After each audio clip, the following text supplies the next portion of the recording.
Aries has your complete grade. Aries is updated every day at 3:30. Aries has the most accurate information on your grades. If you click on grades in Canvas, you can see what happens here because of the different platforms that we have been using. You're not going to have an up-to-date grade here. Could be much higher, much lower than what it actually is. So make sure that you are checking your grade on Aries. Now, when it comes to that, the other thing that you want to make sure of, because we're not in person, it's a little bit, I'm not going to say suspect, but it is more prone to transfer issues from one platform to Aries. Any assignment that you turn in, and generally there have been 2 a week, right? There have been one assignment that we did in class together, and then there's been one assignment that you did on your own before we met the next class period. When you turn an assignment in, and the following day after 3:30, that you check and make sure that that grade has been received. So 24 hours, make sure that it shows up in Aries as has been graded. The second thing that you want to be aware of is when you do see that you turn something in, I in fact did grade it, and there's a score posted, you want to make sure that the proper score was recorded.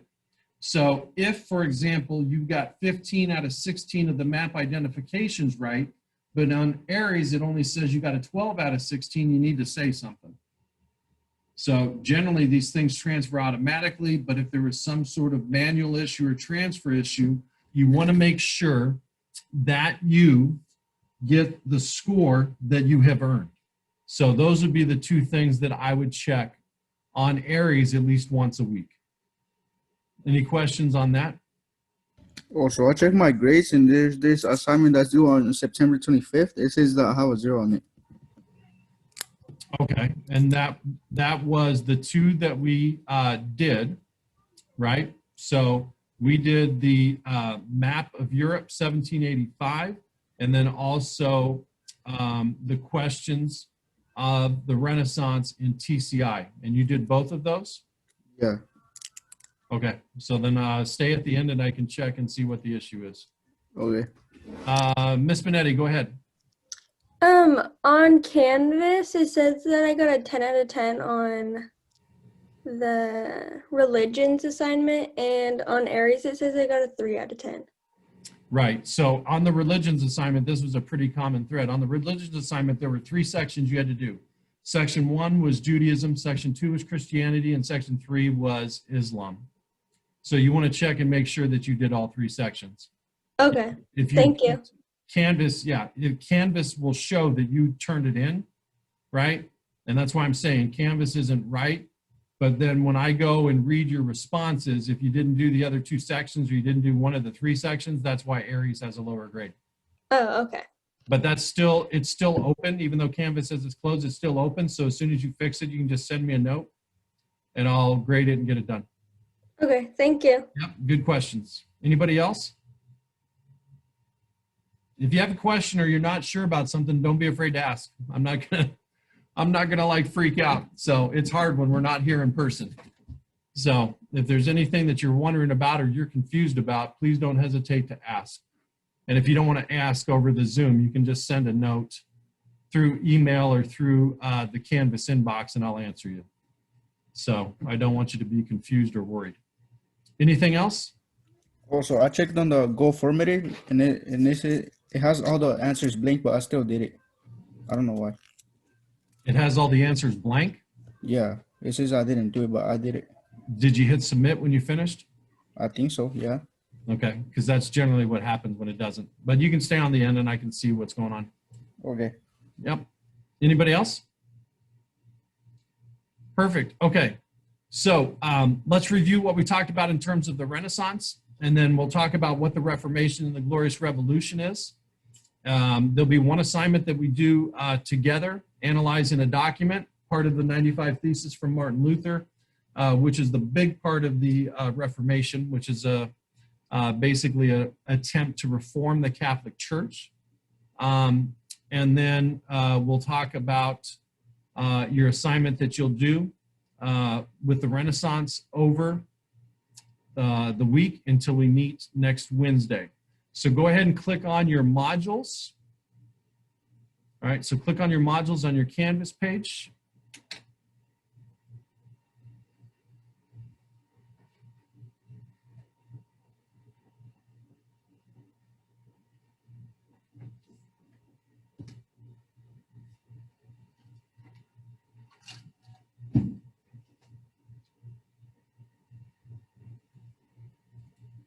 Okay, so remember the modules correspond to the week that we're in. Last week was week 5, and even though we have 6-week grading periods because of the extra professional development for the teachers to get ready for the all distance learning, that first week was taken away. So we talked a little bit about the Black Death and the 200+ year period of time in which there was a lot of different things going on, but mainly the focus, right, was not to catch that plague and die. And so we looked at the Renaissance, which was basically a time period of rebirth and rediscovery of Greek and Roman ideals. And it stretched from architecture to writing to political beliefs to religious beliefs. And what you had happen during this time period is basically the explosion of knowledge because of the Gutenberg printing press, the movable type printing press, which allows books to be spread and knowledge and information to be spread more quickly than ever before. And so that is what this time period is. It's basically a look at all of the things political, religious, architectural, social, cultural, in which there are a number of changes that come about. There was questions that you were supposed to do in TCI, and you should have submitted a screenshot of that or your URL here through this to notify that it was done. As I said, I wanted your focus last week to be on finishing everything for the grade report so that you had a good grade. The due date for this assignment was Friday the 25th.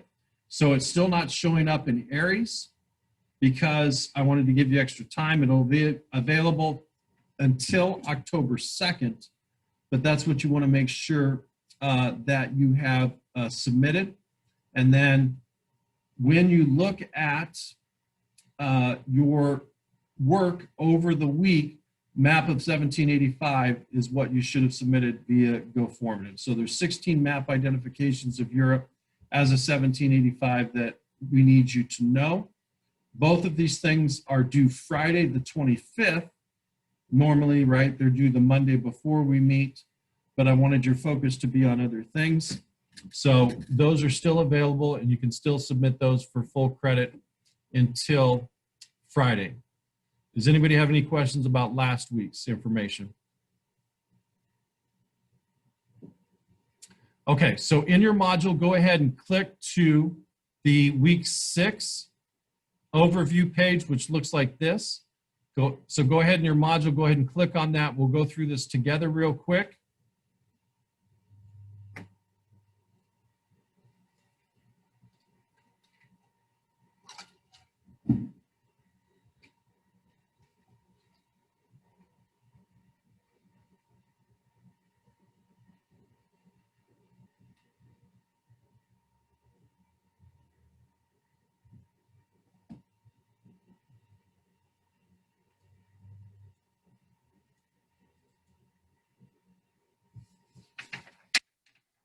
Okay.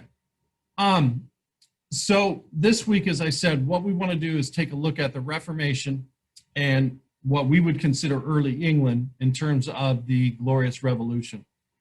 So we're going to look at the Reformation and talk about what it is and what it meant, explain the changes in society due to these thoughts and movements, the Reformation and the Glorious Revolution, how during this time period of the 1600s and the 1700s, Europe becomes the center of what's going on in this time period because of the changes that come about during the Renaissance, during the Reformation, during this revolution in England. and then know the political changes that happened because of the Reformation and the Glorious Revolution.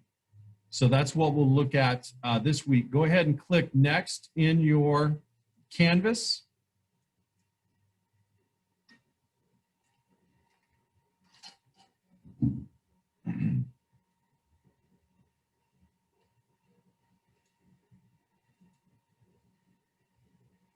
Okay. And so these notes are in there for your review and your use. But quite simply, the Reformation is a religious movement in the 16th century, starting in the 16th century. And remember, the 16th century is actually the 1500s, where people coming out of the Dark Ages because of the plague start to become critical of the teachings of the church. And when we talk about the teachings of the church, we're talking about the Catholic Church. The Catholic Church, for the most part, for a few centuries now, has been the predominant church. And it is seen as something that controls both the political aspect and the cultural, as well as religious aspect of societies. And what happens is Martin Luther, who is a Catholic until he's excommunicated by the Pope, starts to question why the church is selling indulgences. They were called indulgences. They're actually pardons, right? So we know that the President of the United States, governors of states, he or she can pardon different people for crimes that they may have committed. Well, the church, the Roman Catholic Church, would sell what was called indulgences to excuse sins that you may have committed. So Martin Luther talks about, is this really what the Bible says should be happening? He, after he's excommunicated and can't get the church to convert or make changes, establishes new religion based on Christianity called Lutheranism, right? And then you're going to have different Protestant, what's called Protestant religions break off for this. And they are taking their interpretations of the Bible in individual responsibility for sins committed and things that are done to a new level or a different level than what the Catholic Church had done. And the Reformation is a religious reform movement that takes place. That's why it's called the Reformation through this time period. There are two short videos if you want to watch about the Reformation and Martin Luther, and talks about the changes and what happens throughout that time period. You can go ahead and click next on your Canvas page. We'll talk a little bit about the Glorious Revolution.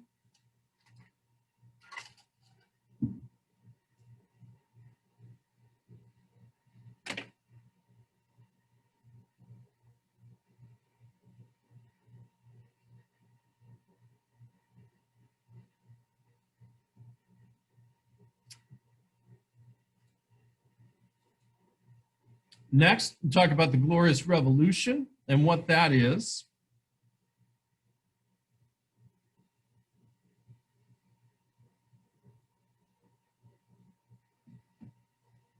So the Glorious Revolution is a long, drawn-out, basically, civil war in England. Probably the most famous English monarch is going to be who? Who's the king that had a bunch of wives?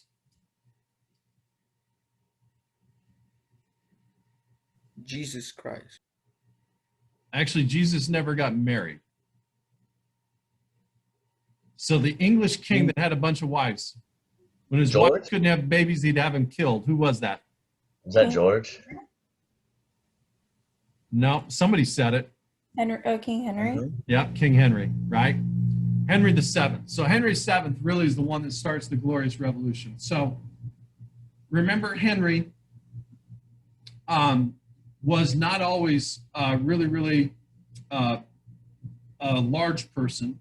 He had a leg injury, and that's what starts his descent in health because he puts on so much weight. But Henry VII is the one that had a number of wives, and he wanted a divorce. Now, remember, the Catholic Church was involved in political aspects of governments, cultural and social aspects of what's going on. And when his first wife could not conceive a child, he asked the Pope for a divorce. And the Pope says, no, you're not getting a divorce based on the fact that your wife can't conceive a child, right? And so when that happens, he says, you know what? Don't need you anymore.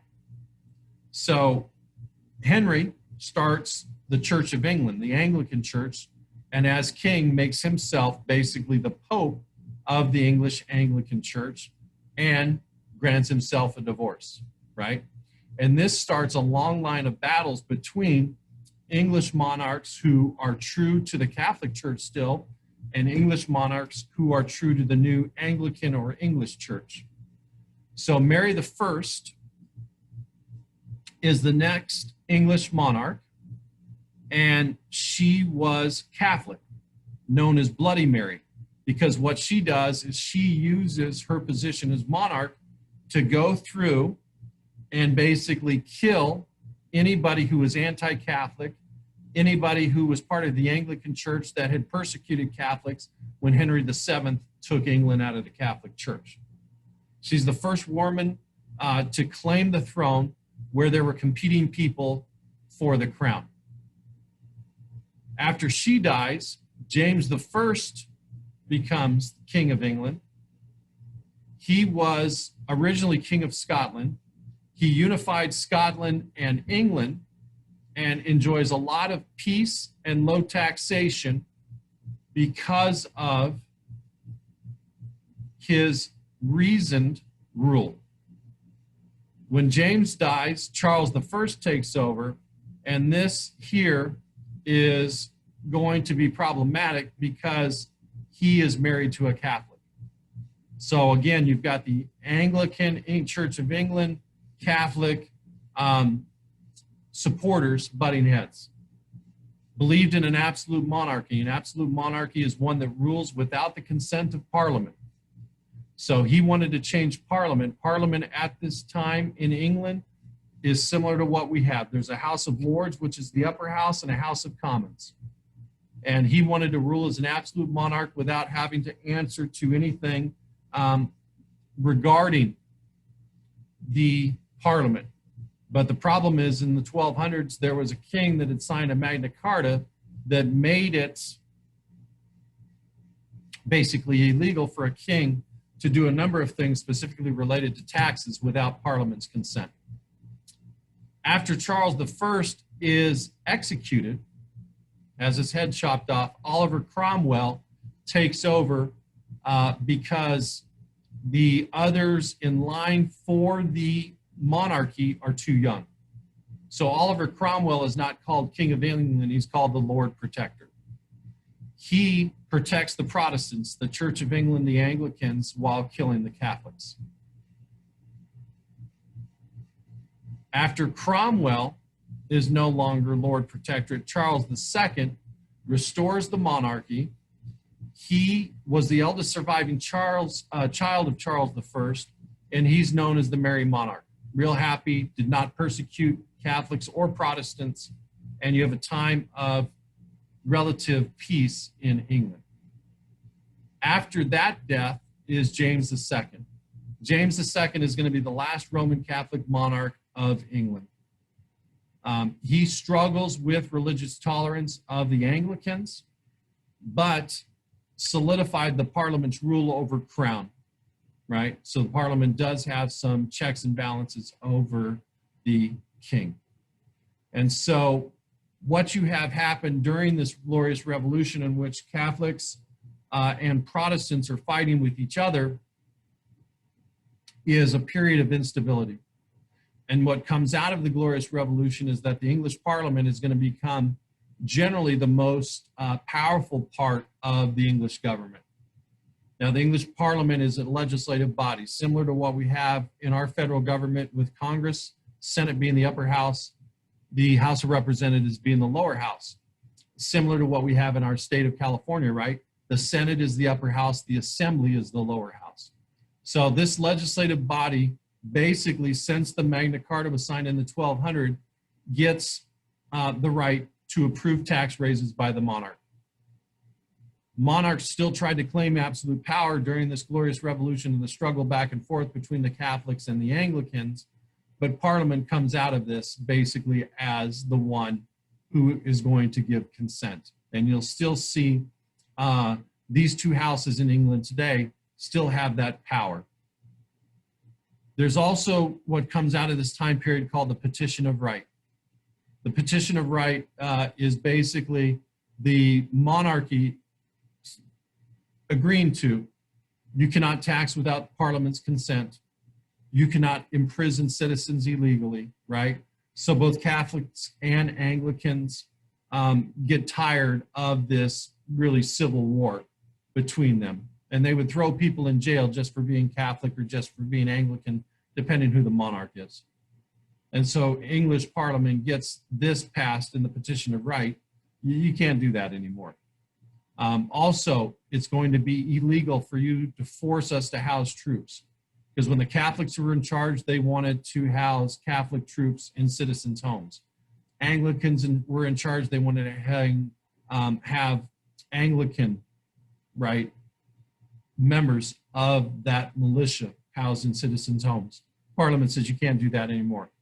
And then also, the Petition of Right says there are going to be specific limitations on maintaining a military government in peacetime. If we're not at war, we shouldn't have to be worried about a military example. There's a video here of the Glorious Revolution and the fight between the Anglicans and the Catholics. If you want to watch that, it's there.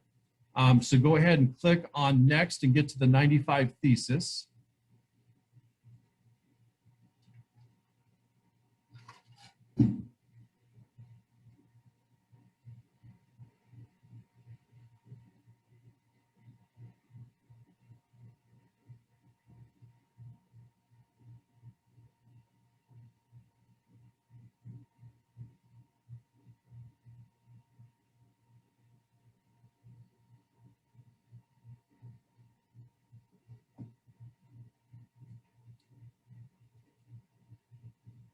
All right, and so this is what we're going to do together. We're going to take a look at some of the excerpts from Martin Luther's recommendations on reforms that the Catholic Church should take. And then we'll divide up into 4 groups. Each group will do 2 questions, and we'll come back together and share that. If you click on the tab here, this will open informative, and that's where you'll want to put these into. So you'll see the excerpts here, the questions here, and then the places for answers down below. So a couple of things. Martin Luther, as I said, was a Catholic until he was excommunicated by the Pope for suggesting these reforms of the Catholic Church. There were 95 reforms and recommendations that he made, and he basically stapled it to a door. And so here are some of the excerpts from his 95 Theses. Men must be on their guard against those who say that the Pope's pardons are that inestimable gift of God by which man is reconciled to him, right? So people need to be careful who say that the Pope's pardons are more important than asking God for forgiveness. Every truly repentant Christian has a right to full remission of penalty and guilt, even without letters of pardon, right? The Bible says if you're truly sorry and ask for God's forgiveness, you get that. Christians are to be taught that he who gives to the poor or lends to the needy does a better work than by buying pardons or indulgences, right? The money spent would be better used if it was given to the poor or to help the needy. Christians are to be taught that buying of pardons is a matter of free will, not of commandment, right? Shouldn't be forced into asking for money for forgiveness. Luther says the true treasure of the church, the Roman Catholic Church, is the most holy gospel, the glory and the grace of God, right? The true treasure of the church is the Bible, the Word of God, the Old Testament, the New Testament. The treasures of the indulgences are nets with which may now fish for the riches of men, right? That these indulgences, these pardons are nets which basically just collect money for the church. It's not to forgive people for sins. The indulgences which the preachers cry as the greatest graces are known to be truly such insofar as they promote gain. monetary gain, right? To think papal pardon so great that they could absolve a man even if he committed an impossible sin and violated the mother of God, this is madness, right? So what he's saying is, right, one of the most mortal sins, there are two types of sins in the Catholic Church: a mortal sin, which you go to hell, Catholics believe you go to hell for, and a venial sin, which is, you know, maybe something you would go to purgatory for. He's saying if you purposely commit murder and then just say, you know what, I'll buy an indulgence, I'll buy a pardon, right, that would be okay. He said this, right, that doesn't make any sense. That's madness. And then the last excerpt is, we say on the contrary that the papal pardons are not able to remove the very least of venial sins so far as guilt is concerned. So really the only one that can give true absolution of sins is God. And that's because you have to be really remorseful.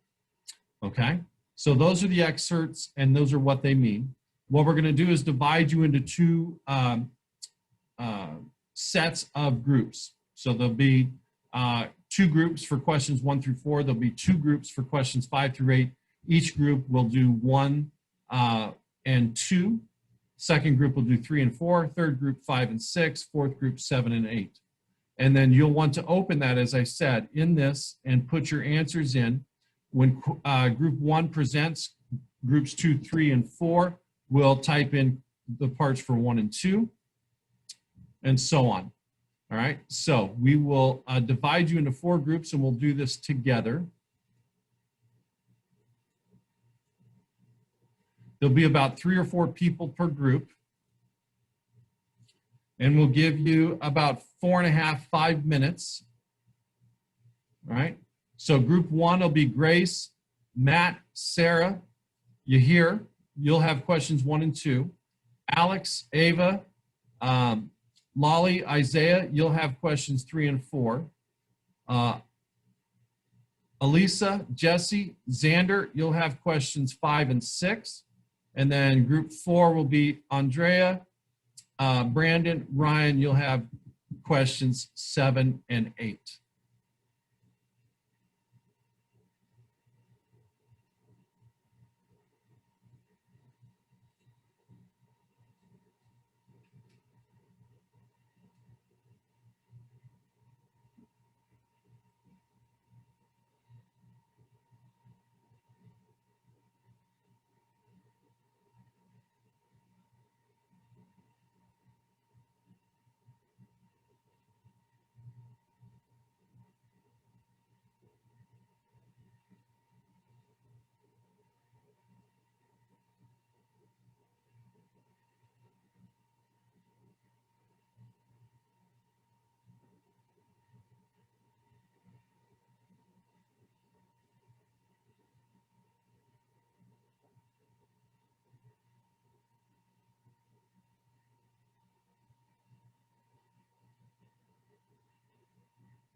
Okay, I think everybody's back with us. All right, so we'll start with group one. As I said, you'll want to open this up in your formative. As group one presents groups 2, 3, and 4, you'll want to add this to your formative in the section 1, question 1, section 2, question 2 space, right? Then when group 2 presents 3 and 4, groups 1, 3, and 4, we'll type it in. And that way you can submit this as soon as you're done. I will leave this part here and type in on the sides so that you can see for that. So group 1, you'll be up first. Your question was, what does Luther say is the true treasure of the church? And 2, what does Luther say about buying pardons, what were called indulgences? So group 1, what did you put for number 1? What is the true treasure of the church? Most holy gospel of the glory. Yep, the Bible, right? The Bible is the most holy Oh, yeah. treasure of the church. Perfect. All right. And then question 2, what does Luther say about buying indulgences or pardons?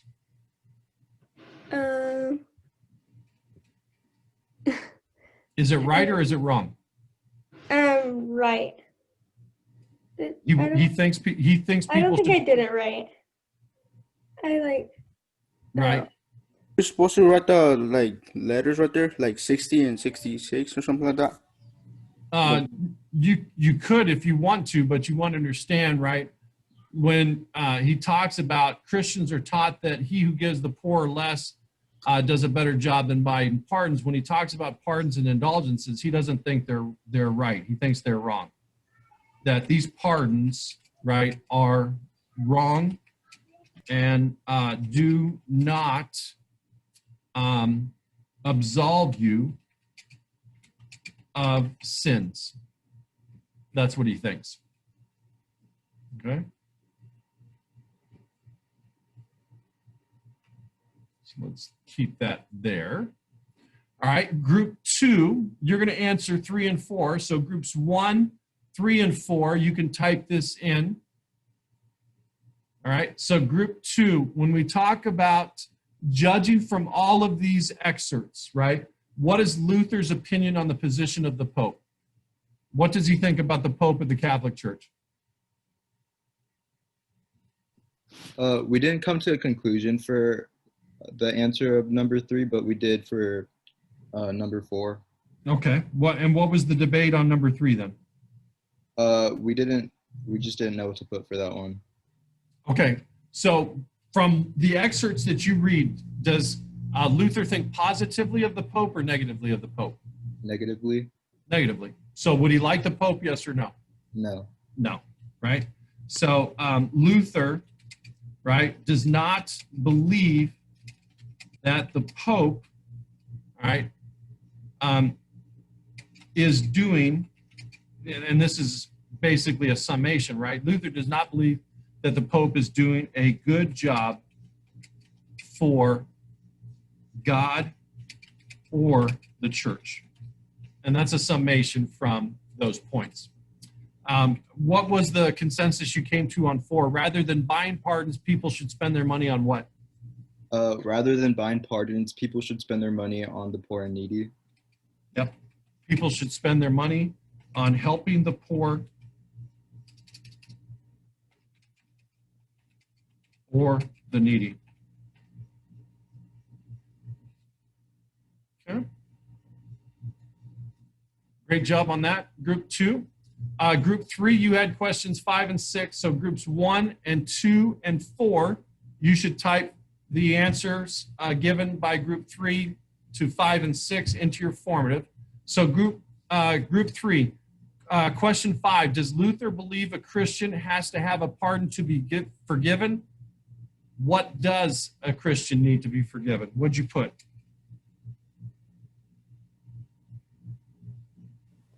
We put no, he doesn't believe a Christian can be pardoned, and Christians have to be pardoned by God. Yeah. Christians should ask forgiveness from God. Okay? So So that's exactly right. And then 6, what did you guys come up with? For 6, we put the papal pardons are not able to remove even the smallest of sin. Yeah. So question 6 asks, what can papal pardons do or not do according to Martin Luther? And Luther's like, it doesn't even matter if it's a venial sin. And in Catholic Church, the venial sin is a very small sin. Pardons or indulgences do not excuse sins, right? Do not excuse sins. So that's perfect. That leaves us then with group 4, groups 1 through 3. You'll want to type this in on 7 and 8 for your formative.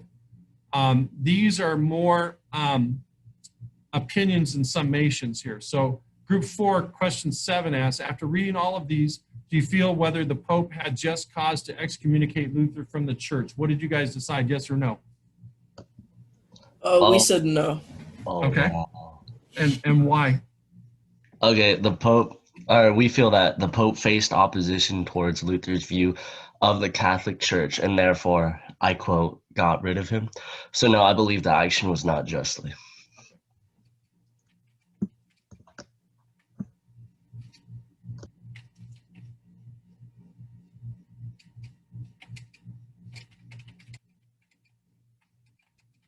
And this would be opinion, right?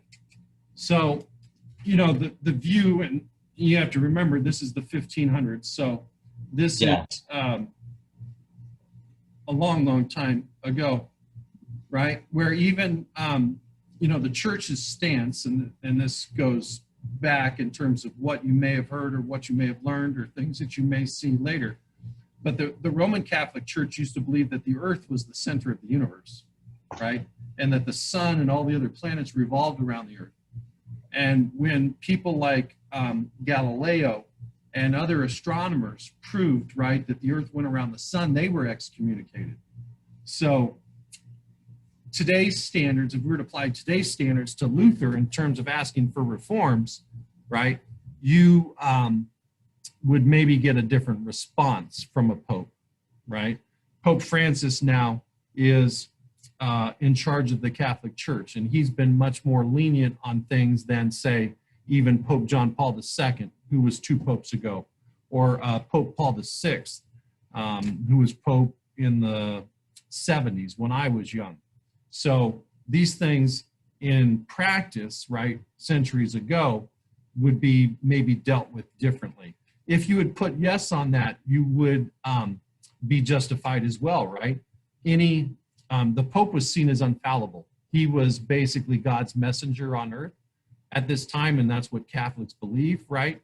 And so to question, right, quote, our God on earth would be an excommunicable offense. What does Luther's motivation seem to be after reading excerpts from his controversial text? Basically, what is he trying to do? His motivations are the words of the Bible, inside the Bible, and he is trying to reform it. Obviously he is. Right. Yeah. He's trying to show that forgiveness isn't bought, neither is it, it can't be sold only by Jesus, but Jesus. And we as people, right, we as people would look at something like that, right, if somebody apologized to us and they didn't seem to be sincere, we wouldn't really take it. And so from a basic standpoint, he's saying, look, just because somebody pays money doesn't mean that they're sorry they committed a sin, even a serious sin. So from his excerpts, he doesn't, he says some things that are outlandish, right, for the time period, but he does seem to be trying to reform the church for the better, right? Tries to reform the church for better. All right, so thank you, Group 4. That was great. I will bring this up in just a second. So if you didn't get it done, don't worry. I'll put it back up for you to finish. When you are finished, right, there's a submit button down at the bottom, and you want to submit this today. Once you hit the submit button, you're going to take that submission, and you're going to go here to the blue submit button. And in the blue submit button, let me get to that assignment.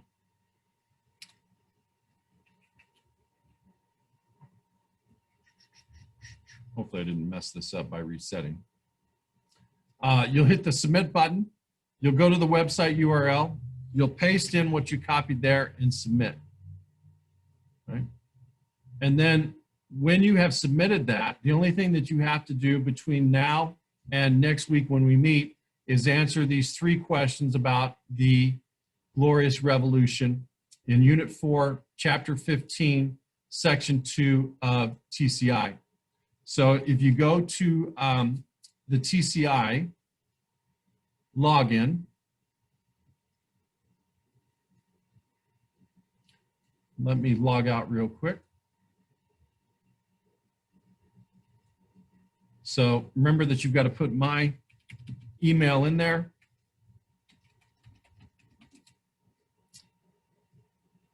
So this assignment, again, Unit 4, Chapter 15, Section 2. So you would go to your text. You'd click on Unit 4, Chapter 15, Section 2. There's only 3 questions about the Reformation and the Glorious Revolution. You'll select Turn In. When you hit Turn In, once again, you'll copy that. You'll hit your Submit button here. You can use the text entry if you want to just put in the text of your responses, all right? Or you can do your URL, submit that there, and that's all you need to do before we meet next week. All right, so I will put back up, let me bring this up. I will put back up that picture.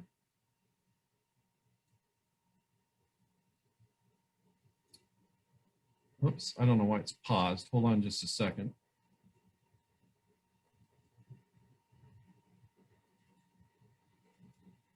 All right, so just a second, it'll come back on.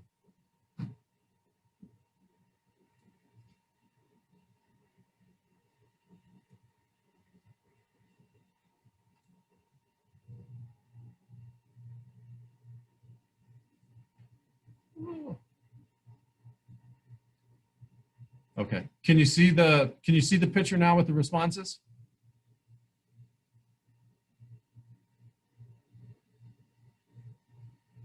Yes, no, anybody? What was the question? Can you see the 1 through 4 on the left side and the 5 through 8 on the other side? No, I can't see it. Okay, I'm good. let me try again.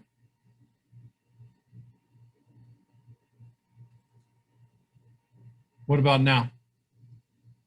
Oh yeah, it is there now. Okay. So as soon as you submit this through GoFormative, that's all you need to do for today.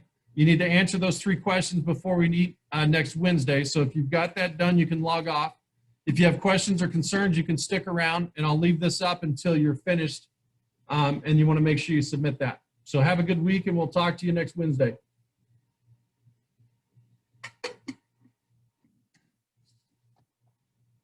Oh yeah, my what's it called? My Europe's map that missing. I have a question about that. Okay. Oh, what do I do now? Because I finished it, but it says I didn't finish it. So Let me see what it says.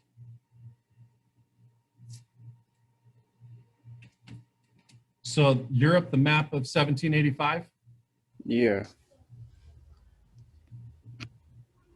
and you are period 4.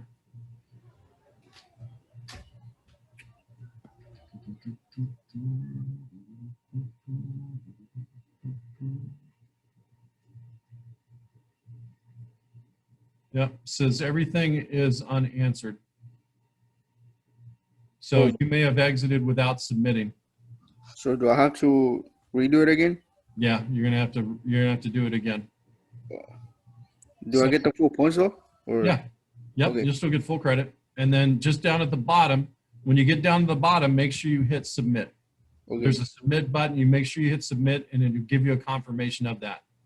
Okay. And take a screenshot of that or take a picture of that just in case something happens. Okay. But it's still open and it's still worth full credit. Okay. Thank you. Yep, you bet. Anybody else?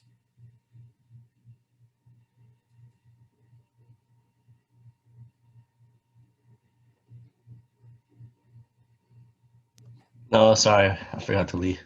No, that's all right. I'm just staying here in case you had any questions. Have a good rest of your day. You too. Thank you, sir. Thank you.